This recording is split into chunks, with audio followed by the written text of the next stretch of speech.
পৃথিবী না জানুক আমি তো জানি আমি কি পাপ করেছি হায় আমার পাপের করলে বিচার বাঁচার আমার নাই উপায় দয়াময় তুমি মাফ করো আমায় মাফ করো আমায় মাফ করো আমায় জেনে না জেনে কত যে আমি করেছি পাপ কতবার যে করেছি তাওবা কতবার অনুতাপ জেনে না জেনে কত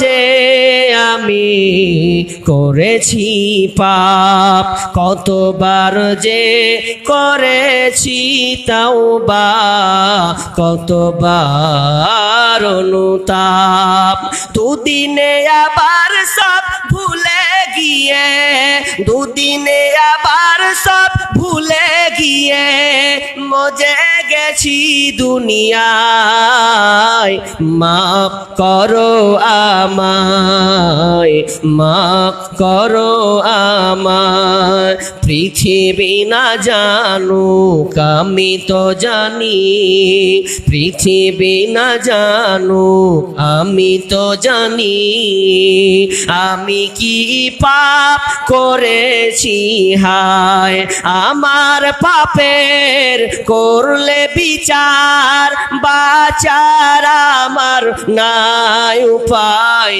দয়াময় তুমি মাফ করো আমায় মাফ করো আমায় মাফ করো আমায় মাপ চাইতে হবে যত ভুল আছে এ ভুল আপনি সংশোধন করুন সংশোধন আমরা করছি না কোথায় সংশোধন করছি আপনি কোনদিন আল্লাহকে অনুতপ্ত হয়ে ডেকেছেন আপনি আপনার পাপকে যতক্ষণ পর্যন্ত নির্মূল না করবেন সংশোধন না করবেন ততক্ষণ পর্যন্ত আল্লাহ তাআলা আমাদের পাপকে ক্ষমা করবেন না মাফ করবেন না যদি আপনি মুসলিম হিসাবে আপনি আল্লাহর কাছে দোয়া করেন তাহলে আপনার আল্লাহ দোয়া কবুল করবেন এইরকম অসংখ্য প্রমাণ আছে যে বান্দা আল্লাহর কাছে চেয়েছেন পেয়ে গেছেন পাননি মানে অনেক ইতিহাস অনেক হাদিস অনেক ঘটনা আছে যে আল্লাহর কাছে একবার চেয়েছে আল্লাহ কবুল করে নিয়েছে কেন তাদের ঈমানের মধ্যে কি ছিল পরিবর্তন ছিল কোরআনের মতন তাদের অনুসরণ ছিল কোরআনের মতন তাদের জীবন যাপনের আপনার চলার ব্যবস্থা ছিল আমাদের আছে কোথায় আছে একটা দেখান না নামাজ আপনি ঠিক মতন 5 ওয়াক্তের সালাত আপনি ঠিক মতন পড়েন না আপনার সন্তানকে আপনি কোরআন সুন্নাহ অনুযায়ী ইসলাম অনুযায়ী আপনার সন্তানকে আপনি মানুষ করেছেন দেখান প্রমাণ করেন 100টার মধ্যে দেখা যাবে 98টা আপনার সন্তানকে আপনি স্কুলে পড়িয়েছেন 2% রেখেছেন মাদ্রাসায় কাকে যে একটু লেলহা লুলু খেপা ওয়াকেম দিয়েছেন মাদ্রাসাতে আর যেগুলো ভালো ভালো ছেলে ওগুলোকে দিয়েছেন আপনি আপনার কি নাম ওই একাডেমিতে মিশনে তাকে আপনি ভর্তি করে দিয়েছেন এটা তো একটা গেল এবার আপনি আপনার সন্তানের বিয়ে দিচ্ছেন তো বিয়ে দেওয়ার সময় আপনি কোরআন সুন্নাহ মেনে চলছেন না কোথায় মানছেন আপনি একটা বেটার বিয়ে হবে তো বিয়ের বেটার জন্য কত যে বৈঠক করা লাগে আল্লাহু আকবার বৈঠক করেন না আপনি একটা মেয়েকে দেখতে আসবে 4 বার 5 বার বিয়ে যদি ঠিক হয়ে গেছে যে সামনে 20 তারিখ বিয়ে হবে 20 তারিখ যদি বিয়ে হয়ে যায় এরপরে বলছে যে বাইনা করে আসতে হবে বাইনা করতে হবে তোকে কোথায় শরীয়তে লেখা আছে বাইনা করতে হবে আমি এখন পর্যন্ত পানি আপনার কোনো আলেম যদি পেয়ে থাকে তো বলবেন যে বাইনা করতে হয় কোথায় বাইনা আছে আরে ঠিক তো হয়ে গেছে বিয়া 20 তারিখ আবার কিসের বাইনা ওই যে বাইনা করে ওই আপনার যা পালো খেয়ে ধুমধাম করে চলে এলো বাইনার তোর বাইনার গোষ্ঠী কি লাই কিসের বাইনা 27 তারিখ বিয়ে হয়ে গেছে ঠিক হয়ে গেছে বিয়ে হয়ে যাবে এরপরে কত নাটক আবার বিয়ে করতে যাবে তো 10 খান 8 খান করে একদম টাটা শ্যাম্পু গাড়ি যাচ্ছে কত টাকা খরচ হয় ওগুলোতে মিনিমাম 3000 4000 টাকা করে টাকা খরচ হয় না টাকা খরচ হয়, ওই টাকার হিসাব দিতে পারবেন? দরকার আছে? মনে হচ্ছে, দেখে মনে হচ্ছে একবারে মুখ্যমন্ত্রীর বহুলি আসবে। এমন করে সাজছে, কি করে ও কোথাকার লেবার ঘাট দিল্লি খাটা লোক, ওর বিয়ে যাচ্ছে 8 খান 10 খান করে একদম গাড়ি যাচ্ছে। কেন তোমার 1-2 হয় না? লোক এতই নিয়ে যেতে হবে তোমাকে? এই কুসংস্কার গুলো বন্ধ করুন। লাভ কে খাবে? আপনি খাবেন তো কে খাবে? তা আগে বলেন, এই আপনি যে রীতিনীতি এই নিয়মগুলো চালু করেছেন, এটা ইসলাম? ইসলাম আপনাকে দিয়েছে, পারমিট করেছে, আপনি করতে পারবেন? বলেন বুক ফুলিয়ে। এই যে হলুদ মাখাটা, আমি হলুদ মাখছেন, এই হলুদ মাখাটা কোথায় পেলেন আপনি সিস্টেম? এমন হলুদ মাখা যে ওকে আবার মানে ও আবার কি পড়ছে, ওর বেটি ফের পড়ছে, মানে কি বলে হলুদ কাপড় পরে না, হলুদ কাপড় পরে ওর ফের আবার মাও ফের 2 দিন পর দেখছি পড়ছে। আমি বলছি এবার কোন রেওয়াজ রে ভাই? ও নাই পড়লে পড়লে পড়লে তো আর মাকেও দেখছি 4-5 দিন ধরে পড়ছে। এটা হিন্দুদের রেওয়াজ, হিন্দুদের কাছ থেকে এই সিস্টেমটা এসেছে। আর আপনি কি করছেন? এই হলুদের কাপড় মেখে নিচ্ছেন, রাত ভোর থাকছেন। তো কেন হিন্দুরা কেন থাকে জানেন? হিন্দুরা কাপড় পরে, হলুদ কাপড় হলদি গায়ে দিয়ে কেন?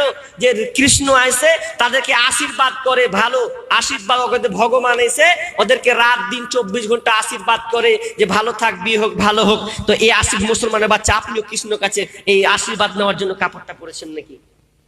কোথায় পেয়েছেন আপনি? কেন? লাত কে খাবে? মুসলিম তুমি খাবে না তো কে খাবে? তোমার চাল চলন তুমি ঠিক করো, তোমার চরিত্র আগে ঠিক করো। তোমার বিয়ের ইসলামী রীতিনীতি কোথায় গেল? বিয়েগুলো হচ্ছে কোথায়? তো ইহুদিদের মতন, হিন্দুদের মতন হচ্ছে। তো হবে না। মুসলমান আজকে আবার, এখন আবার মুসলমান এই সময় চলে এসেছে, খাতনা করা হবে। তো খাতনা যখন কাটছে তো কি করছে? তো আপনার ঢাল মানে ঢোল ডিজে বাজিয়ে, ঢাক ঢোল বাজিয়ে, ডিজে বাজিয়ে আর খানা খাওয়িয়ে মুসলমানি করতে হচ্ছে। এটা কে বলেছে তোমাকে? তোমাকে এটাও করা লাগে? হাদিসেতে বলা হয়েছে যে লোম তুলে ফেলবে, গোপ ছোট করে দিবে, ভেতরে লোম তুলে ফেলতে হবে, তারপরে খাতনা করতে হবে। তো একটা হাদিসে বলা হলো, তো তুমি একবার করতে পারলা না? যে তোমার খাতনা করা, তুমি মানে মানুষ ডেকে খাওয়িয়ে দিচ্ছ, তো তুমি একবার এটাও করে দাও। যেদিন তুমি বগল তুলে চুল তুলবে, ওদিন সব লোককে খাওয়াবে। করো দেখি, টোল বাজাবা, লোক বলে কিসে যে বগল তুলবে আজকে, ওই লেগে নিমন্ত্রণ দিচ্ছি সবকে। করেন না দেখি? তখন তো করবেন না। কে বলবে, কে বুঝায়? ইবনে মাসউদ রাদিয়াল্লাহু তাআলা আনহু, ইবনে মাজার 4039 নম্বর হাদিস আপনি খুলুন। ইবনে উমর হাদিসটি বর্ণনা করছেন, মানুষ যখন 5টি পাঁচ, রাসূল সাল্লাল্লাহু বলছেন যে কোন দল যদি এই 5টি কুকর্মে লিপ্ত হয়, 5টি কাজ করে, তো আল্লাহ তাআলা অপোজিট, যেমন পরিবর্তন আপনি ভুল কাজ করবেন, তেমন 5টা বিপদ আল্লাহ চাপিয়েও দিবেন। 5টা বিপদ চাপিয়েও দিবেন। লম্বা কথা আছে, বলবো। তার মধ্যে দানের কথা আছে, এই দানের ব্যাপারে আছে। তো ইনশাআল্লাহ মধ্যে মধ্যে এগুলো বলে দিব, ইনশাআল্লাহ অসুবিধা নাই। হ্যাঁ, বুঝতে পারি না কতক্ষণ গেল আর কতক্ষণ হলো, ঘড়ি টানতে ভুলে গেছি, বিধায়ের জন্য একটু সমস্যা হচ্ছে। তো কারো মোবাইল থাকলে একটু দেন। থাক, মোবাইলটা দেখে দেখে। কটা বাজছে? এটা 9:30 বেজে গেল না? 9:30, 10টা পর্যন্ত টাইম ছিল, তো আর 8 ঘন্টা আছে। আচ্ছা, কে কে উঠে চলে যাবেন? হাত তুলেন তো দেখি। 1 ঘন্টায় কেউ উঠবেন না? মাশাআল্লাহ, দেখেন কেউ উঠবে না, দেখবেন মাওলানা একটু চেক করে থাকিয়েন তো কে কে উঠছে। কেউ উঠবে না বলেছে, তারপর আপনারা কেউ উঠবেন না। আচ্ছা ঠিক আছে, মাশাআল্লাহ। এবার দানের কিছু একটা কথা বলি। আসলে এটাও কিন্তু এর সাথে সম্পৃক্ত নয়, এটাও সম্পৃক্ত। পরিবর্তন দানেটাও এটা সম্মানে সম্পৃক্ত। কিভাবে সম্পৃক্ত? আজকাল আলেম ওলামা বলে দেন ভাই, দে ভাই, দে দে দে দে ভাই, দে দে।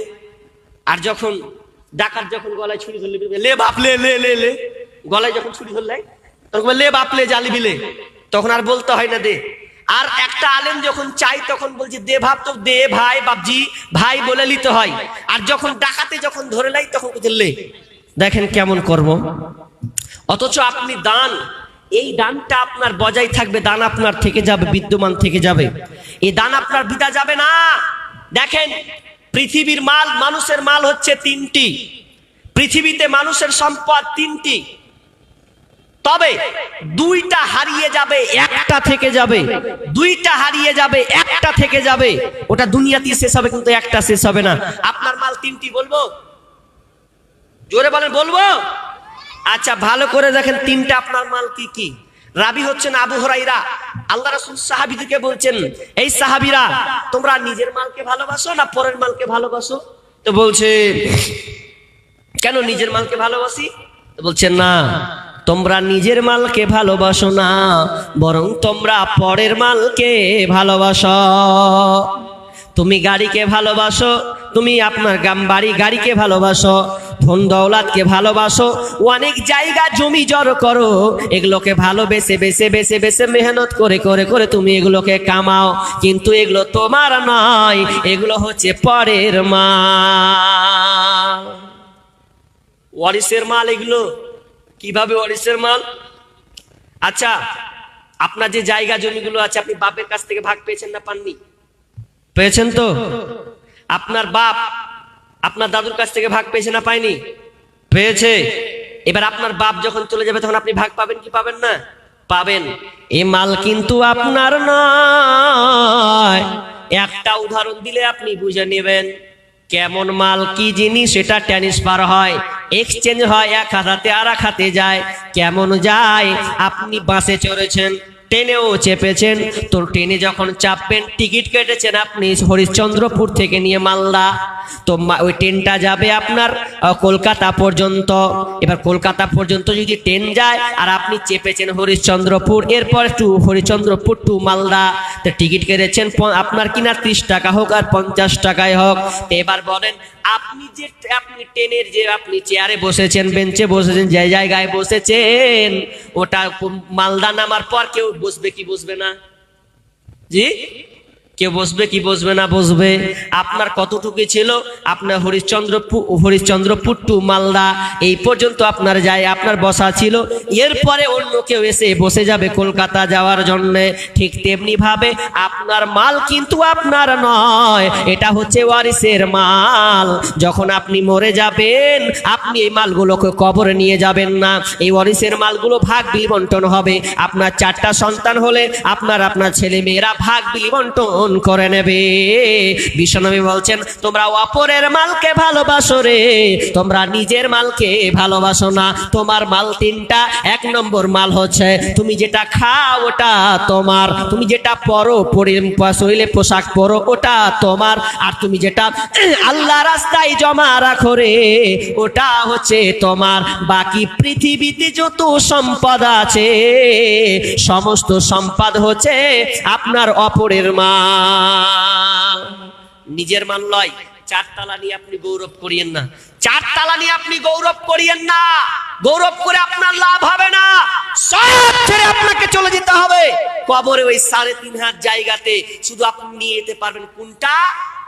যেটা আপনি আল্লাহ রাস্তায়, আল্লাহকে ভালোবেসে যে জিনিসটা আপনি খরচ করেছেন, আল্লাহর জন্য দিয়েছেন, দিনের জন্য দিয়েছেন, ওইটাই আপনার থাকবে। বাকি সব অল আউট, সব বাতিল হয়ে যাবে।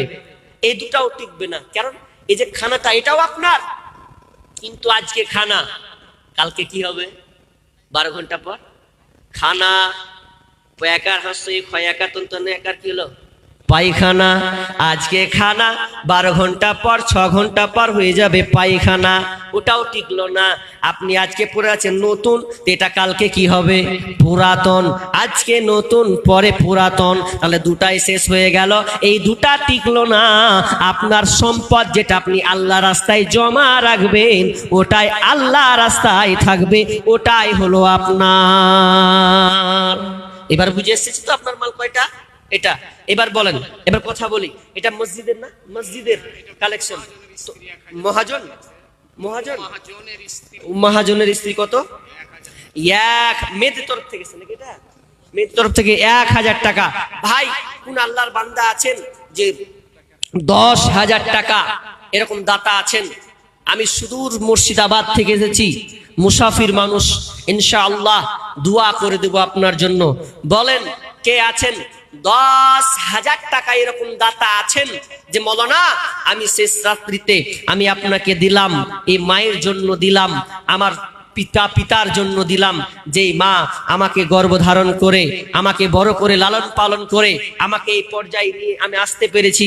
মা আমার খিদমত করেছেন, মা আমাকে রাস্তা দেখিয়েছেন, বাপ আমার মেহনত করে খেটে খুঁটে আমাকে একটা পর্যায়ে নিয়ে এসেছেন। ওই মা বাপ চলে গেছে, আছেন কোন বান্দা যে ওই মায়ের জন্য মাকে স্মরণ করে আব্বাকে মনে করে 5,000 টাকা দিবেন, একজন 10,000 টাকা দিবেন, এরকম দাতা আছেন? হাত তুলেন না ভাই।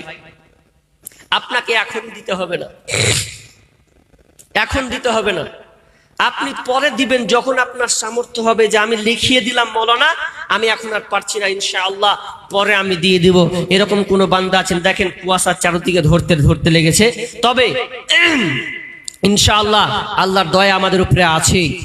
তো কি বলছি বলেন না ভাই, আছেন কোন মায়ের জন্য আব্বার জন্য 5,000 টাকা দেনেওয়ালা?